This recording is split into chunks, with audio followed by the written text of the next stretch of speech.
How's it going, guys, and welcome to Game Evolved. I'm Shifty Cow, and in today's video we have another episode of Forumfield. So if you guys do go on to enjoy the video, be sure to smack that like button down below. But anyways, guys, let's just hop right into it. Now, the first thing I want to talk about in this video is something that's been pretty popular for the past couple of days on Battlelog and YouTube and Twitter and all that type of stuff. But anyways, guys, it has to do with the changes on the CTE with the Iron V sights, the FLIRs, and of course the smoke grenades. So if you've pretty much ever played a round of Metro or Locker within the past couple of months, you'll know that there is always that one set of people that are throwing down smoke grenades left and right. They have this massive cloud going, and then they're just mowing people down with an LMG and their Iron V scope on. So it's definitely something that's not the hardest thing to counter. You can throw it on flares, laser sights, flashlights, all those type of things, but you pretty much have to change your loadout just to counter it.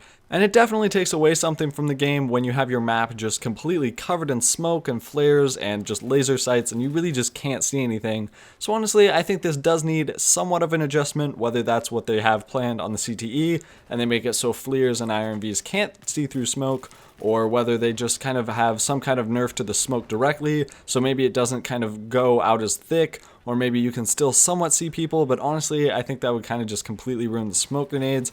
And I think that the Iron Vs and the FLIRs are pretty usable right now. Like, if you don't go with smoke grenades, you still have a pretty decent advantage on maps that are pretty dense or dark maps, and especially on the new night map, these are really powerful. Pretty much all of the people I play against tend to have these on, and I still think they would be pretty well used even on maps like, say, Golan Peaks, where you have some darker caves, or Parcel Storm, where you have a lot of foliage that you have to see through. They still provide a pretty decent advantage. So personally, I think it'd actually be a much better decision to just go with this change, because first of all, you're not going to get as many people, or I guess any people, camping in smokes with the Iron V, and that's just going to improve the gunplay and the core gameplay of the actual game, so that way people are actually running around trying to capture objectives and not just camping out in an area pretty much immortal to vision and all that type of stuff, because really that just gets really annoying, and I think that would be a much needed change. And also, you're going to have a lot more people using the smokes, hopefully, because they don't have to worry about people with Iron Vs looking straight through it, and then it's going to be a more viable option for portable cover against like vehicles or tanks, and honestly, that can be a really cool mechanic. So I'm interested to see how they actually implement this for the night vision on like tanks and LAVs and stuff, but anyways, guys, we'll just have to see what they do with this. So moving on to the next thing, with the release of the summer patch, DICE announced that they would be adding in some kind of new team balancer code or kind of a different mechanic to actually keep the teams even, make it a bit more of a fair fight, and that way you actually have, you can stay with your friends and you're not going to get split apart, and they're going to try and keep squads together as best they can, and they're still going to provide a balanced game, so if people are leaving and quitting or people are joining in, it doesn't stack up one team with a bunch of good players, and overall it's just supposed to balance out teams a lot better and be a lot more enjoyable for everyone. So I was really excited for this patch because a lot of times you have one team that's just completely dominating the other,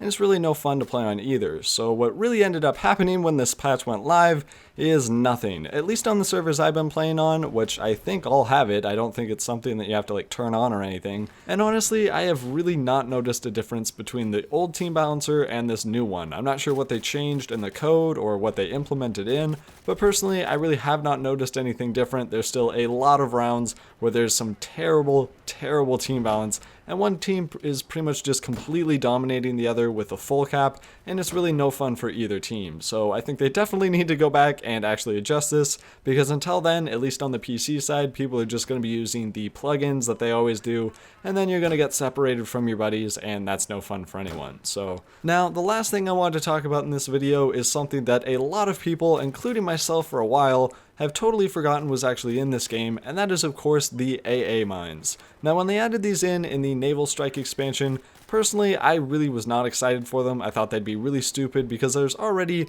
a ton of different things that can take out helicopters or maybe jets, and really the AA Mines are just complete garbage. Like, no one uses them. I personally have never gotten a kill with them. I've never seen them on the kill feed, and I've never actually seen them work. I've seen them like sitting on rooftops or sitting in areas that would be good, or I think they'd be good, but I've never actually seen one, I guess, fire off or actually attack a helicopter. They always just sit there, they get destroyed, and and really just nobody uses them. Now, as much as I want to say that every item in the game should be kind of rebalanced to actually do something, I think these are probably one of the exceptions because first of all, there are already tons of things to take out helicopters, jets, or really just whatever you're trying to destroy, whether that's an RPG, a Stinger, a battle pickup, a mobile AA, another helicopter, a jet, really whatever you want to do. There are tons of different ways of taking out jets and helicopters already, and personally I don't think we need another type of mine to blow up helicopters. So really I think it'd probably just be best to either leave these here or just take them out, but it's just kind of silly to think that these were added into the game and really just nobody uses them. So